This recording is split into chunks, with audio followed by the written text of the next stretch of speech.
everybody, what's going on? Eric C here. Hope you guys are doing good. I am doing just great. This is the Thanksgiving week, isn't it? Yeah, a lot of shit going to happen. People going out, families getting together, people eating like pigs. Yep. So, I hope you guys enjoyed the beginning of this video. That was the ESP LTD Phoenix 1000. And I've got the Metal Flake Blue on there. It's the closest color that I could find to the photo that I ended up doing a rendering of the vehicle, that the Mustang Mach 1 that is on that picture. And I shot it with a couple coats of clear on there just to protect the blue. Didn't buff it, didn't sand it. It just sprayed out really, really nice. So next we'll be doing a level sanding on that, and because you don't want to, spray on top of just a clear coat. You want to rough up the finish a little bit so that the next coats of paint can have something to stick to. Otherwise, it's just going to chip off. All the damaged areas, as you see in the video, have been corrected and fixed. So yeah, I'm really excited about that. Right now I am working on the, what do you want to call it, the wanted guitar, I guess the unwanted guitar, because it's a 7-string. Not very many people really dig 7-string guitars.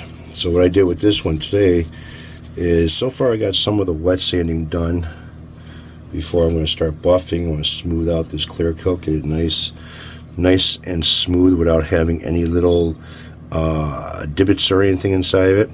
And instead of coating the headstock with the same material that's on the body, what I ended up doing is I cleared this. This is the Black Diamond, the same color that's on the back of it.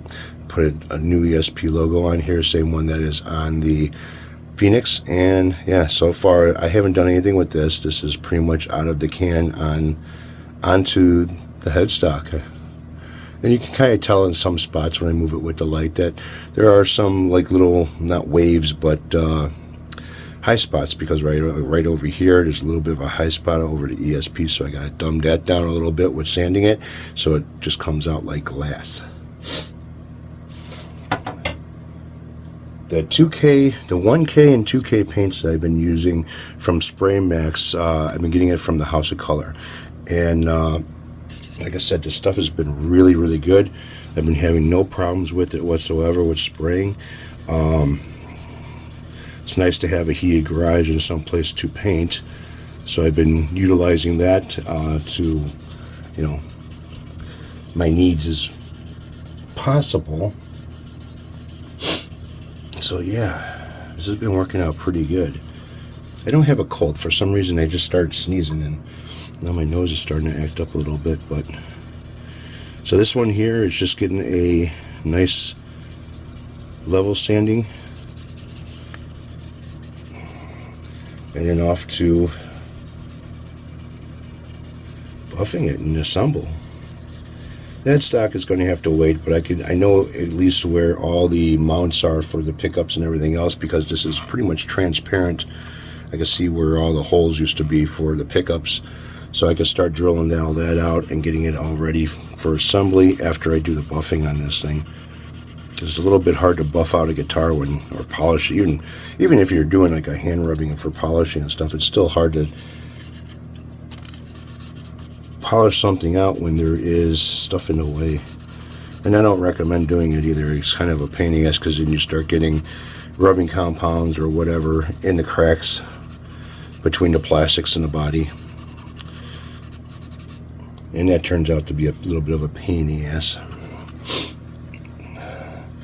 So I got an email from the buyer of the Schecter. And so this is what he had to say about the Schecter.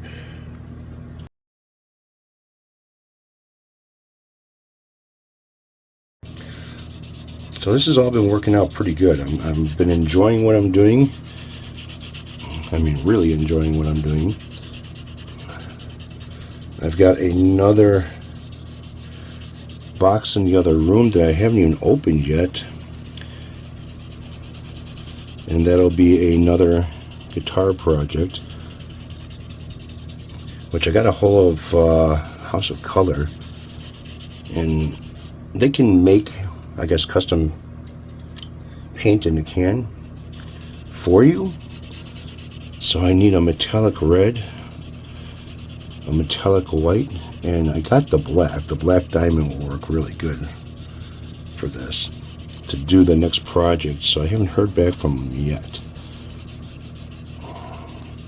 unless I just contacted the wrong people or the wrong department when I got a hold of them, but we'll see. Yeah, so this is working out really good. I'm really happy with what's been going on.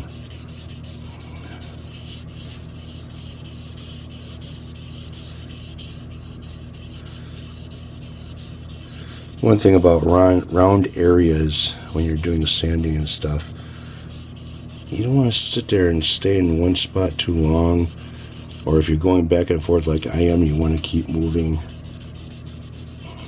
Otherwise, you get a flat spot, and in the light, you will see that flat spot.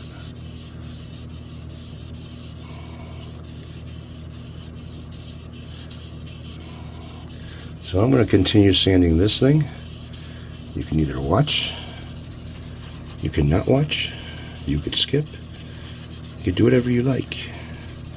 So,